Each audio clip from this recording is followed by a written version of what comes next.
نہ ہی تم میں سے کوئی کسی دوسرے کی غیبت کرے. اب غیبت کیا ہے؟ کسی شخص کی غیر موجودگی میں اس کی کوئی برائی بیان کرنا، یہ غیبت ہے. یہ ہے اس کی ٹیکنیکل ڈیفینیشن. لیکن یہاں بھی جان لیجئے ہر غیبت غلط نہیں ہے. بس اوقات ایسا ہوتا ہے کہ آپ کا کوئی بھائی ہے، وہ کہیں رشتہ کرنا چاہ رہا ہے اور وہاں کے بارے میں آپ کے پاس کوئی معلومات ہے ایسی جو اس بیچارے کے علم میں نہیں ہے، اور آپ اسے بتاتے ہیں کہ بھائی وہاں یہ معاملہ ہے، ذرا سوچ لو. تو اس میں در حقیقت غیبت نہیں ہے، بلکہ یہ اپنے اس بھائی کو کسی برائی سے بچانے کی کوشش. اس میں اس کے ساتھ نصح اور خیر خواہی کا جذبہ ہے، نہ کہ ان کو بدنام کرنے کا جذبہ. اگر کوئی سبب ہے ہی نہیں اور آپ بیان کر رہے ہیں تو یہ غیبت ہے. لیکن اگر معاملہ اس طرح کا ہے تو ظاہر بات ہے. اسی طریقے سے کوئی کسی قوم کے رہنما ہیں اور بڑی شخصیتیں ہیں، اب ان کے بارے میں یہ ہے کہ پبلک میں اگر آپ کو ان پر تنقید کرنی پڑے تو اس کے اندر بھی دیکھا جائے گا کہ وہاں اس کا ہونا ضروری نہیں ہے. وہ تنقید جو ہے آپ ملک اور قوم کی مصلحت میں کر رہے ہیں. تو گویا کہ اس طریقے سے غیبت کی ہر شکل جو ہے وہ حرام نہیں ہے. البتہ ایک خیال لوگوں کو بڑا غلط ہے، اور وہ میں ایک حدیث کے حوالے سے اس کا ازالہ کر دینا چاہتا ہوں. یہ حضور سے سوال کیا گیا کہ پوچھا گیا کہ غیبت کیا ہے. یہ حدیث ہے، مسلم شریف میں بھی ہے، ابو داؤد میں بھی ہے، ترمذی میں ہے، نسائی میں ہے. یہ حضرت ابو ہریرہ رضی اللہ تعالی عنہ سے. اور امام مالک نے ایسی ایک حدیث جو ہے موطا میں مطلب بن عبداللہ سے جو ہے روایت کی ہے. حضور سے پوچھا گیا کہ غیبت کیا ہے. آپ نے فرمایا ذکروں کا اخا کا بما یکرہ، تمہارا اپنے بھائی کا تذکرہ کرنا کسی ایسے اعتبار سے جو اسے ناپسند ہو. اگر اس کے سامنے کرو گے اسے ناپسند ہوگا، اس کے علم میں آئے گا کہ میرے بارے میں یہ بات کہی گئی ہے تو اسے ناپسند ہوگی. ایسی بات کا اس کی غیر موجودگی میں بیان کرنا. اب قیلا کہا گیا، سوال کیا گیا، افرأیتا کہ حضور آپ ذرا غور کیجئے، ان کان فی اخی ما اقول، اگر میرے بھائی میں وہ شے واقعتاً موجود ہے جو میں کہہ رہا ہوں تو کیا اس صورت میں بھی غیبت ہوگی؟ قالا فرمایا حضور نے، غور سے سنیے، ان کان فیہ ما تقول فقد اغتبت ہو، اگر تو اس میں وہ برائی ہے جو تم کہہ رہے تو تم نے غیبت کی. وَإِن لَمْ يَكُنْ فِيهِ، اور اگر نہیں ہے اس میں وہ شے اور تم پھر بھی کہہ رہے ہو ما تقول فقد بہتہ، تو تم نے اس پر بہتان لگایا ہے. یہ تو دوہرا جرم ہو گیا. اس میں کوئی خرابی نہیں ہے، برائی نہیں ہے اور آپ بیان کر رہے ہیں تو یہ تو بہتان ہے. البتہ کسی میں کوئی برائی ہے، خرابی ہے، نقص ہے، تو یہ در حقیقت جو ہے آپ کا اس کی غیر موجودگی میں بیان کرنا یہ غیبت ہے. تو اس اعتبار سے غیبت کی جو برائی ہے اس کو اچھی طرح سمجھ لیجئے. اور یہ ہمارے معاشرے کے اندر بہت پھیلی ہوئی ہے یہ شے. بلکہ یہ کہا جاتا ہے اور صحیح کہا جاتا ہے کہ وہ کئی کورسز کا ڈنر ہونے کے بعد جو ہے پھر جب گفتگویں ہوتی ہیں تو معلوم ہوتا ہے کہ سب سے زیادہ لذیذ ڈش جو ہے وہ ایک دوسرے کی غیبت ہے. اور ہوتا کیا ہے، شادی کا کہیں پر مجمع لگا ہوا ہے اور جو ہے وہ ابھی بارات نہیں آئی ہے یا کوئی اور مسئلہ ہے، بیٹھے ہوئے ہیں، تو جب 3 آدمی بیٹھے ہوں گے تو کسی اور کی غیبت کریں گے، اور جب ان میں سے ایک اٹھ کے چلا جائے گا تو اب یہ دونوں اس کی غیبت کریں گے. یہ ہمارے معاشرے کا عام رخ ہے. یہ ہمارا جو ہے یہ گویا کہ سب سے زیادہ ڈیلیشس ڈش جو ہے وہ غیبت ہے. تو اس کے لیے شدت کے ساتھ روکا گیا، اور اس کے لیے جو پھر تمثیل دی گئی ہے، اَيُحِبُّ أَحَدُكُم أَن يَأْكُلَ لَحْمَ أَخِيهِ مَيْتًا فَكَرِهْتُمُوهُ، کیا تم میں سے کوئی شخص اسے پسند کرے گا کہ وہ اپنے مردہ بھائی کا گوشت کھائے؟ تو اس پر تو تمہیں گھن آ گئی، تمہیں بہت برا لگا. کوئی شخص گوارا کرے گا کہ اپنے مردہ بھائی کا گوشت کھائے؟ لیکن سوچئے کہ ایسی تمثیل کیوں دی گئی؟ یہ اللہ کا کلام ہے، بغیر کسی ربط کے.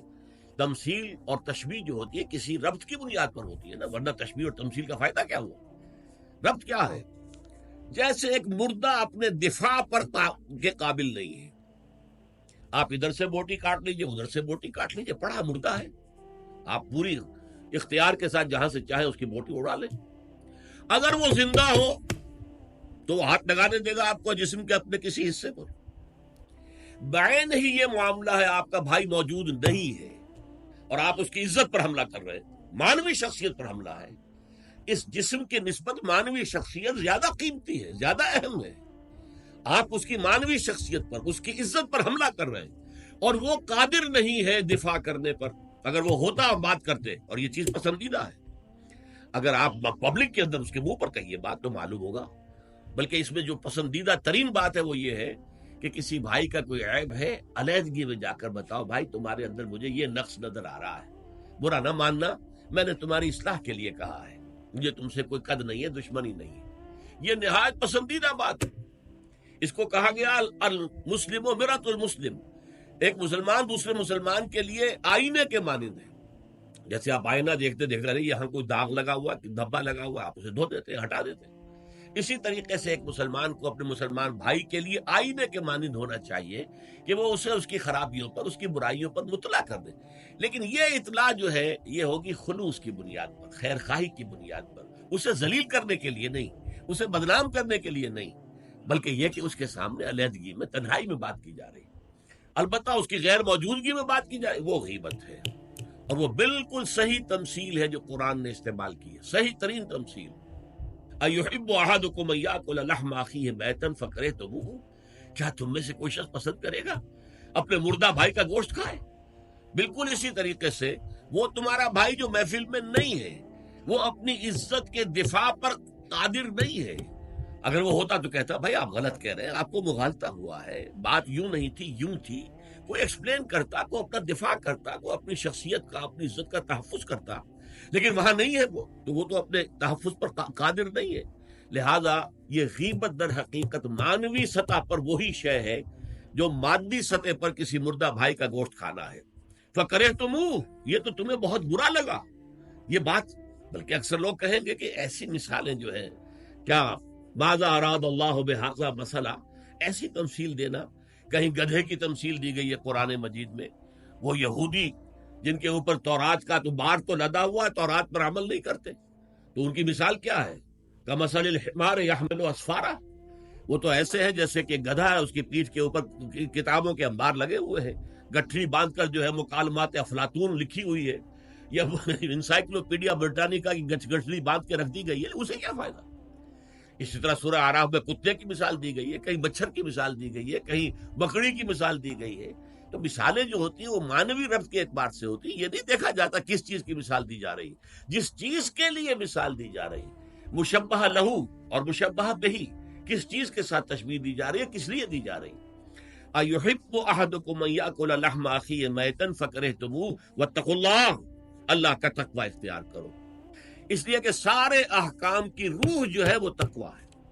احکام دھرے رہ جائیں گے، رکھے رہ جائیں گے، کتابوں میں لکھے رہ جائیں گے، اگر اپنے اندر تقوی نہیں ہے، برائی سے بچنے کا ارادہ نہیں ہے، اللہ کے عذاب سے بچنے کا مستقل پختہ مصمم ارادہ نہیں ہے، تو کوئی فائدہ نہیں ان چیزوں کا، بھینس کے آگے بین بجانا ہو جائے گا۔ واتقوا اللہ ان اللہ تواب الرحیم، اللہ کا تقوی اختیار کرو، اور دیکھو اللہ بہت توبہ کا قبول کرنے والا ہے اور بہت رحم فرمانے والا ہے۔ تو دیکھو اگر تمہارے سے یہ خطائیں ہو رہی ہیں، تمہاری شخصیت کے اندر اگر یہ خرابیاں ہیں، تم ان برائیوں کے عادی ہو، تو ان سے اپنے آپ کو پاک کرو، صاف کرو، توبہ کرو، اور اس میں امید دلا دی کہ اللہ تعالیٰ بہت توبہ کو قبول فرمانے والا اور رحم فرمانے والا ہے۔